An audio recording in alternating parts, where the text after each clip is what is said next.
안녕하세요. 반갑습니다. 오늘은 첫 번째 내용으로 제가 아들과 딸이 있는데 딸은 20살이 올해 되었고 아들은 올해 고3입니다. 그래서 연년생인데요. 이번에 며칠 전에 저희 아들이 처음으로 예수님이 직접 방문을 해주셨습니다. 환상이나 환영이 아니고 실제로 만나주셨기 때문에 이 부분을 처음으로 소개하겠습니다. 저는 딸 같은 경우는 4살 때부터 예언을 했는데요. 초등학교 5학년 때까지 영적인 세계를 눈으로 봤습니다. 근데 딸 말로는 모든 사람들이 보는 건 줄 알았대요. 그래서 영적인 것이 아니라 실제적으로 봤다고 합니다.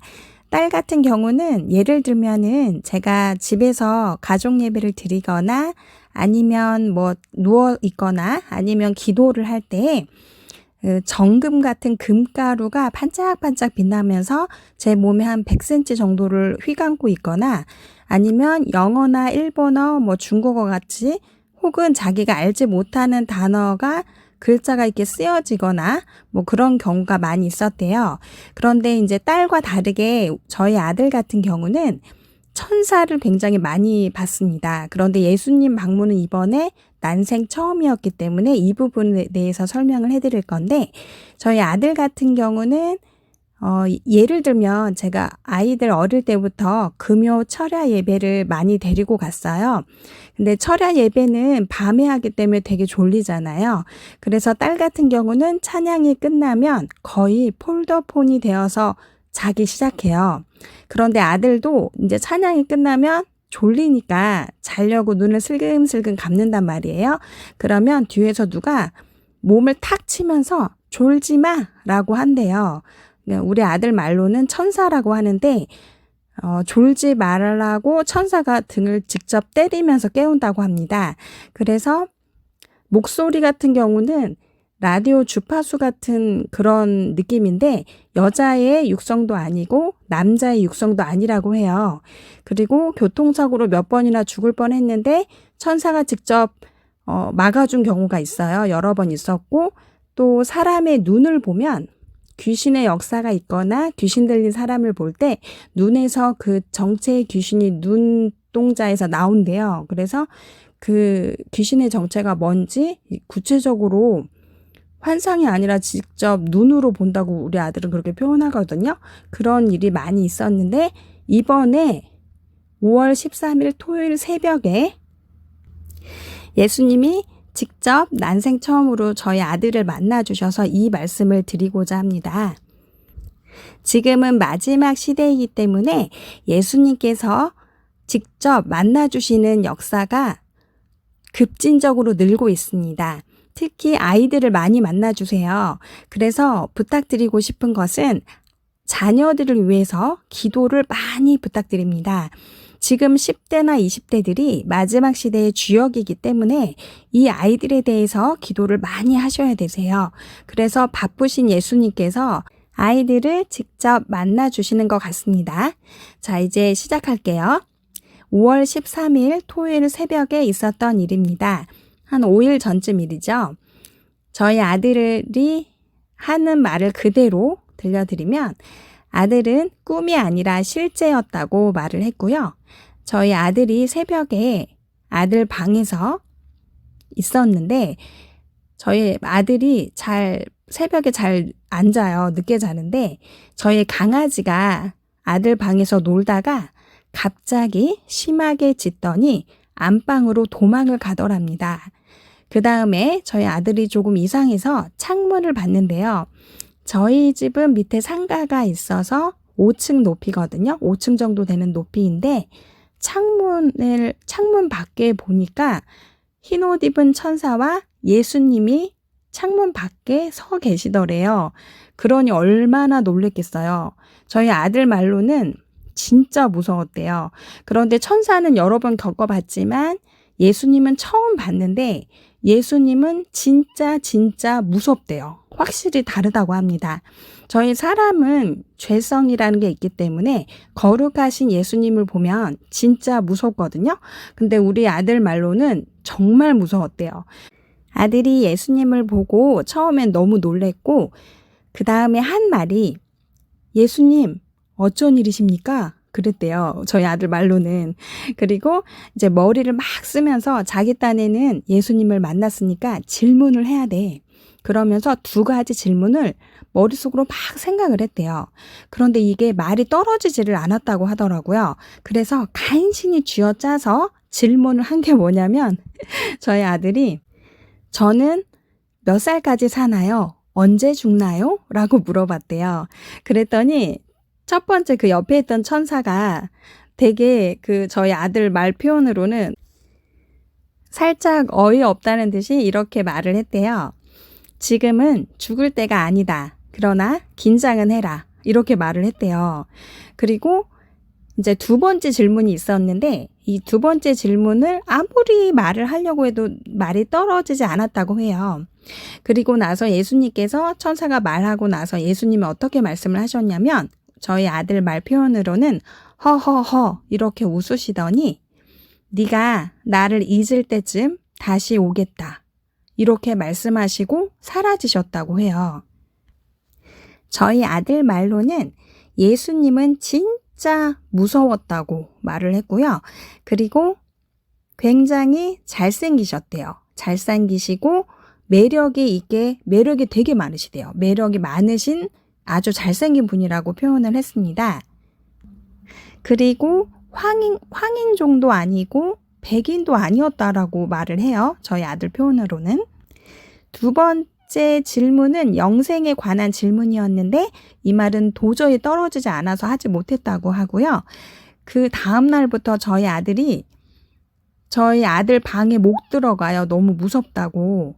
그래서 새벽까지 저희 강아지랑 거실에서 있다가 해가 뜨면은 방에 들어가서 잠을 자고 있습니다. 지금도 많이 무서워합니다. 한 5일 정도가 지났는데도. 그래서 저희가 이 내용을 아들이 학교 갔다 와서 그날 어떻게 하다가 저희 딸하고 셋이 베이커리 빵 카페를 가서 이 내용을 듣고 한참 웃다가 왔거든요. 그런데 지금은 급진적으로 예수님께서 사람들을 직접 만나주시는 마지막 시대입니다. 그래서 자녀들을 위해서 정말 기도 많이 부탁드립니다. 다음 내용입니다. 마태복음 5장 3절에 심령이 가난한 자는 복이 있나니 천국이 그들의 것임이요 라는 말씀이 있는데요.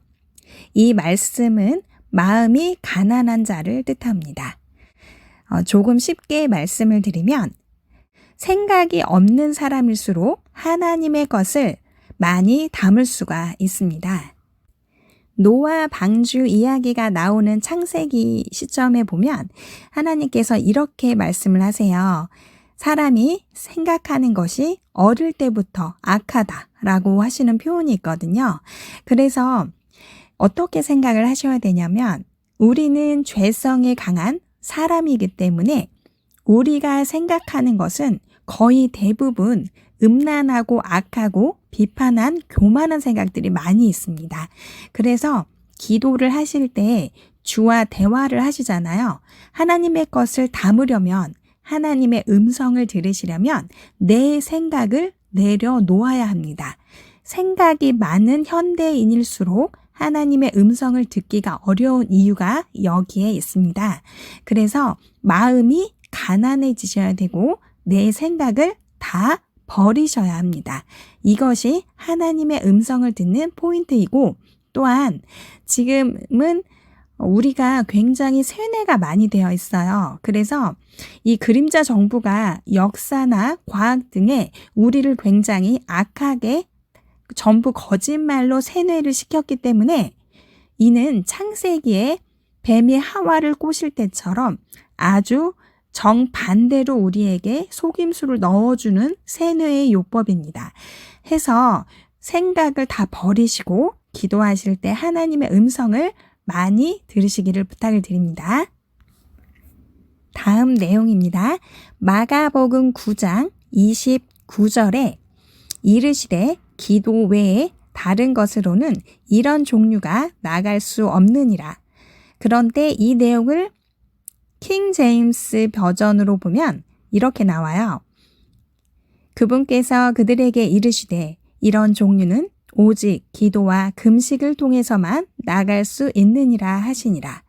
이 말씀은 예수님의 제자들이 예수님께서 변화산에서 호련히 변하시고 자리를 비우셨을 때 말 못하고 귀 먹은 아이의 귀신을 쫓지 못하는 제자들이 주님께 우리는 왜 귀신을 쫓지 못했는지 여쭤봤을 때 예수님께서 하신 대답입니다.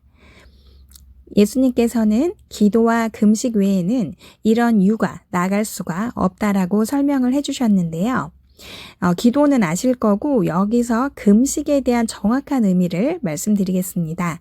이 금식의 진짜 의미는 우리가 하고 싶은 것을 모두 내려놓고 주님께 집중하는 기도를 말합니다. 우리가 밥을 먹지 않고 사생결단해서 주님께 기도하는 금식이기 때문에 금식 기도를 하실 때는 단지 밥을 굶고 기도한다라는 의미보다는 내가 하고 싶은 것을 다 내려놓고 주님께 집중해서 어떠한 것을 여쭤보고 그 문제를 해결하는 것에 의미를 두라고 하셨습니다. 다음 내용입니다. 제가 며칠 전에 새벽에 기도를 하는데 방언 통역이 되면서 이것을 꼭 적으라고 그리고 알려주라고 하셔서 제가 간단히 말씀드립니다. 주의 눈동자가 주의 마음을 구하는 자를 찾고 있다. 그런데 이런 자들이 없다. 하나님의 마음을 구하는 자가 없다. 너희는 하나님의 마음을 구하고 찾고 두드리라. 그래서 아버지의 뜻을 행하고 마지막 시대에 기름 부음을 받아 오직 복음 전파에 힘을 쓰라. 하시면서 마지막 시대에는 휴거가 있다 없다 이런 걸로 싸우지 말고 한 명의 영혼이라도 더 구원하려고 마지막 복음 전파에 신경 쓰라고 부탁을 하셨습니다. 다음 내용입니다. 제가 기도하고 성경을 읽을 때 성령님께서 여러 가지를 두루두루 알려주시는데요. 특히 잠이 들기 직전, 그러니까 아주 달콤한 깊은 잠에 들으려고 하는데 그때 말씀을 많이 하세요. 그래서 진짜 왜 꼭 이때 말씀을 하시나요? 그러면서 제가 노트에 가서 많이 적고는 하는데 이번 내용은 교만에 대해서 3가지 종류가 있으니 이것을 꼭 알리라고 하셨습니다. 주님께서 보실 때 교만한 자의 3가지 종류입니다. 첫 번째는 자만하고 오만한 자의 교만이다 라고 말씀을 해주셨는데 이런 사람들은 생각을 할 때 보통 이렇게 생각을 한대요. 내 위에는 사람이 없어. 다 나의 밑이야. 다 내 아래에 있는 사람이야. 내 생각이 최고야. 하고 자존감이 되게 높은 사람을 말한대요. 그래서 왜 우리가 어떤 정보를 공유하든지 어떤 거에 대해서 마음을 놓고 토론을 할 때 보통 이런 사람들은 꼭 비판을 해요. 그리고 이건 아니지. 이건 그렇지 않아. 이렇게 많이 비판을 하는데 이런 사람들은 하나님께 나아갈 때도 그렇게 한다고 해요. 두 번째는 부분적인 비판을 하는 교만한 사람을 말씀을 하셨습니다. 이런 사람은 이렇게 한대요. 이거는 맞아. 이거는 맞는데 이건 틀렸어. 이거는 나는 인정 못해. 이렇게 말하는 사람들이 많대요. 이런 사람들은 하나님께 꼭 물어보셔야 된대요. 이거는 나는 긍정이라고 생각하고 이거는 틀렸어. 이거는 완전히 인정 못해. 이렇게 생각하는 사람들은 하나님께 반드시 독대를 해서 이 부분, 내가 부정적으로 생각하는 부분에 대해서 꼭 여쭤보고 비판을 해야 된다고 하셨습니다. 왜냐하면 함부로 비판을 할 때에는 우리가 까딱하면 성령을 거스르는 죄에 아주 큰 죄까지 도달할 수 있기 때문이라고 하셨습니다. 세 번째는 분별력의 선입견이라고 하셨는데요. 선입견을 가진 교만한 사람이라고 표현을 하셨어요. 이런 사람은 이런 거래요. 예를 들면은 어떤 사람이 예수님 믿고 옛 모습을 버리고 새 사람이 된 거예요. 그런데 이제 그 사람이 어떠한 것을 정보를 교류하고 사람들에게 하나님에 관해서 증거를 할 때 한참을 듣다가 이런대요. 너는 옛날에 습관이 이랬잖아. 너는 이랬잖아. 이렇게 단정 짓는데요. 자기가 갖고 있었던 선입견에 대해서 단정을 지으면서 교만한 것들을 드러내고 그 사람을 인정하지 않고 더 나아가서 그 사람에게 역사하는 하나님의 것을 인정하지 않는 사람들이라고 해요. 그래서 이렇게 첫 번째로 오만하고 자만해서 내가 최고야. 내 생각이 다 맞아. 너희들은 다 틀렸어. 라는 오만하고 자만한 생각의 교만. 두 번째는 이거는 맞는데 이건 틀려 하고 부분적으로 비판하는 교만한 사람. 세 번째는 뭐든지 선입견을 가지고 분별을 하는 교만한 사람을 뜻합니다. 그래서 이런 교만을 짓지 않도록 조심하시기 부탁드립니다. 다음 내용입니다. 창세기 4장 23절에 라멕이 아내들에게 이르되 아다와 실라여 내 목소리를 들으라. 라멕의 아내들이여 내 말을 들으라. 나의 상처로 말미암아 내가 사람을 죽였고 나의 상함으로 말미암아 소년을 죽였도다. 킹 제임스 버전으로 보면 이렇게 나옵니다. 너희는 내 말에 귀를 기울이라. 내가 내게 상처를 입힌 남자를 죽였고 나를 다치게 한 청년을 죽였느니라. 라멕은 지구상의 최초의 살인자였던 가인의 후손입니다. 이 라멕은 본인에게 상처를 입히게 한 사람이나 그리고 본인을 다치게 한 사람을 죽였다라고 말하고 있습니다. 이 부분을 왜 제가 말씀을 드리냐면 우리가 어떠한 이유로 인해서 어떠한 사유로 인해서 상처를 받거나 또 마음이나 육체를 다쳤을 때 이것을 예수 그리스도의 보혈로 해결하지 않았을 때에는 굉장히 무서운 죄를 짓게 된다는 겁니다. 나아가서 사람을 죽일 수도 있는 이렇게 엄청난 죄를 지을 수 있는 결과가 되어지기 때문에 반드시 상처와 상함을 예수 그리스도의 보혈로 치유하셔야 합니다. 히브리서 12장 15절에 이런 말씀이 있습니다. 너희는 하나님의 은혜에 이르지 못하는 자가 없도록 하고 또 쓴뿌리가 나서 괴롭게 하여 많은 사람이 이로 말미암아 더럽게 되지 않게 하며 킹 제임스 버전으로 하면 부지런히 살펴 하나님의 은혜에 이르지 못하는 자가 없게 하고 쓴 뿌리가 돋아나 너희를 괴롭게 하거나 그것으로 말미암아 많은 사람이 더럽게 되지 않도록 할지니 라는 말씀이 있습니다. 조금 쉽게 말씀드리면 어떠한 이유에서든지 상처와 상함으로 인한 쓴 뿌리로 인해서 이것을 해결하지 않았을 때 그 상처와 상함의 쓴뿌리가 어떻게 되는지 이 말씀이 자세히 기록하고 있는데요. 예수 그리스도의 보혈로 이 상처와 상함, 쓴뿌리를 해결하지 않았을 때에는 이 말씀에 비춰서 보면 첫 번째, 너희를 괴롭게 한다. 즉 많은 사람들, 주위의 사람들을 괴롭게 합니다. 뿐만 아니라 본인 자신도 괴롭습니다. 그리고 두 번째로는 많은 사람이 더럽게 된대요. 이 말씀은 죄악으로 인해서 더러워짐을 의미하는데요.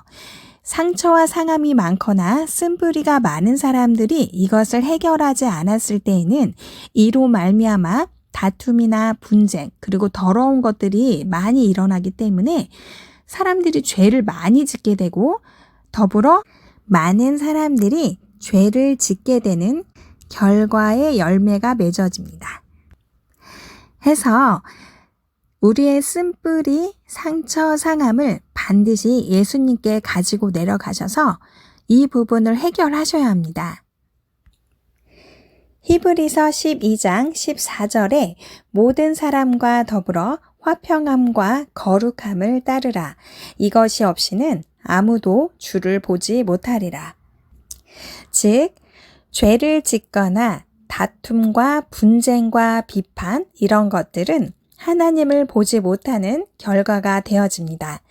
해서 상처와 상함을 반드시 예수 그리스도의 보혈로 꼭 치유하시기를 부탁을 드립니다. 지금은 각자 도생입니다.